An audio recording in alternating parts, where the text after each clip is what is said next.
Assalamualaikum warahmatullahi wabarakatuh.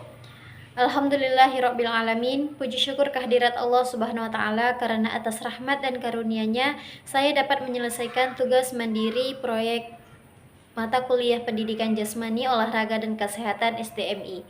Perkenalkan, saya Sabila Ramadan Lubis dengan NIM 2408030058, kelas 4 Reka 2, Program Studi Pendidikan Guru Madrasah Ibtidaiyah, Fakultas Studi Islam Universitas Muhammadiyah Riau. Pada kesempatan kali ini saya akan mempresentasikan hasil tugas mandiri saya yang terdiri dari mind mapping yang berisi tentang konsep pendidikan jasmani, olahraga dan kesehatan SDMI, serta poster edukatif yang berisi tentang tujuan dan ruang lingkup PJOK SDMI. Semoga penjelasan yang akan saya sampaikan dapat memberikan gambaran mengenai pentingnya pembelajaran pendidikan jasmani, olahraga dan kesehatan ya dalam mendukung perkembangan peserta didik secara menyeluruh. Pertama, saya akan menjelaskan bagian mind map tentang konsep PJOK SDMI. Pada bagian tengah mind map terdapat konsep utama, yaitu pendidikan jasmani, olahraga, dan kesehatan atau disingkat dengan PJOK. PJOK adalah merupakan mata pelajaran yang menggunakan aktivitas jasmani sebagai media pembelajaran untuk mengembangkan peserta didik secara menyeluruh.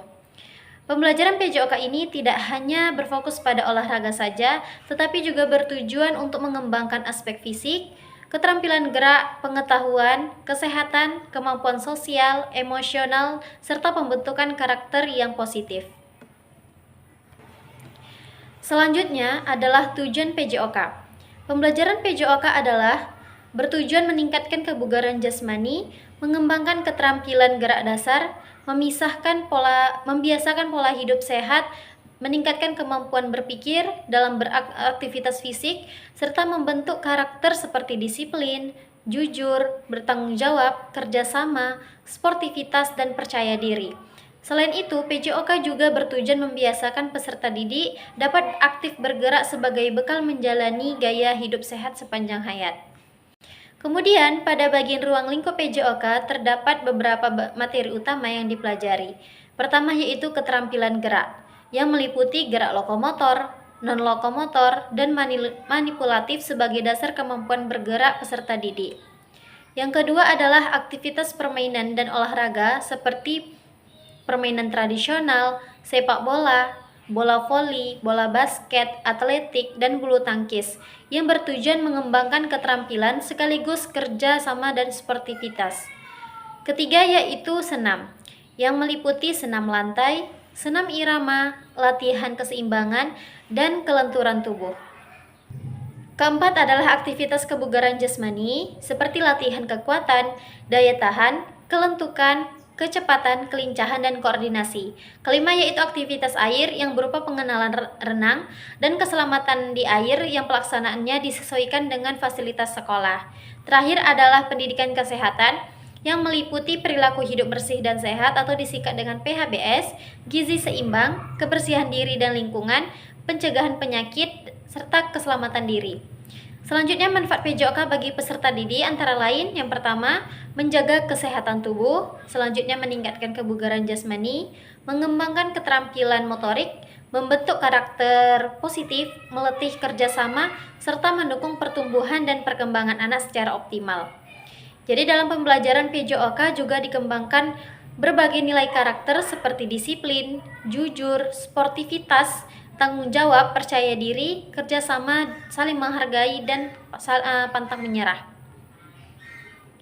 Adapun prinsip pembelajaran PJOK yaitu berpusat pada peserta didik, yang mana dilaksanakan secara aman dan menyenangkan, mendorong peserta didik aktif bergerak, bersifat inklusif sesuai dengan usia dan tahap perkembangan anak, serta mengembangkan aspek fisik, kognitif, afektif, dan psikomotor secara seimbang. Sedangkan capaian pembelajaran PJOK di SDMI adalah agar peserta didik mampu menguasai keterampilan gerak dasar, menjaga kebugaran jasmani, memahami pentingnya hidup sehat, berpartisipasi dalam aktivitas fisik secara aman, serta menunjukkan sikap positif dan bertanggung jawab dalam kehidupan sehari-hari. Selanjutnya saya akan menjelaskan poster edukatif tentang PJOK SDMI. Poster ini mengangkat tema sehat tubuhnya, cerdas pikirannya, mulia karakternya. Tema tersebut menggambarkan bahwa pembelajaran PJOK tidak hanya bertujuan menjaga kesehatan tubuh saja, tetapi juga membantu peserta didik berkembang dalam aspek pengetahuan dan karakter. Pada bagian awal poster dijelaskan bahwa PJOK merupakan mata pelajaran yang mengajarkan peserta didik melalui aktivitas fisik agar memiliki tubuh yang sehat, keterampilan gerak yang baik, dan karakter yang positif. Pada bagian tujuan PJOK dijelaskan bahwa pembelajaran PJOK bertujuan meningkatkan kebugaran jasmani, mengembangkan keterampilan gerak dasar, membiasakan pola hidup bersih dan sehat, menanamkan nilai disiplin, jujur, tanggung jawab, kerjasama, sportivitas, serta membentuk karakter kebiasaan aktif bergerak sepanjang hayat. Selanjutnya pada bagian ruang lingkup PJOK dijelaskan bahwa materi pembelajaran ini mencakup keterampilan gerak, permainan dan olahraga, senam, kebugaran jasmani, aktivitas air, serta pendidikan kesehatan. Keseluruhan materi tersebut saling berkaitan untuk mendukung perkembangan peserta didik secara optimal. Pada bagian bawah poster terdapat pesan edukatif yang berbunyi, ayo berolahraga secara teratur, jaga kesehatan, dan terapkan sportivitas dalam setiap aktivitas. Tubuh sehat membuat belajar menjadi lebih semangat. Melalui pesan ini diharapkan peserta didik termotivasi untuk menerapkan gaya hidup sehat dalam kehidupan sehari-hari. Sebagai penutup, dapat disimpulkan bahwa pendidikan jasmani, olahraga, dan kesehatan adalah mata pelajaran yang memiliki peran penting dalam membentuk karakter peserta didik yang sehat, aktif, terampil, dan berkarakter. Oleh karena itu, pembelajaran PJOK perlu dilaksanakan secara menyenangkan dan bermakna agar tujuan pembelajaran dapat tercapai secara optimal. Demikian presentasi yang dapat saya sampaikan. Saya mengucapkan terima kasih atas perhatian Ibu dosen. Mohon maaf apabila terdapat kekurangan dalam penyampaian materi dalam presentasi ini. Saya tutup dengan Assalamualaikum warahmatullahi wabarakatuh.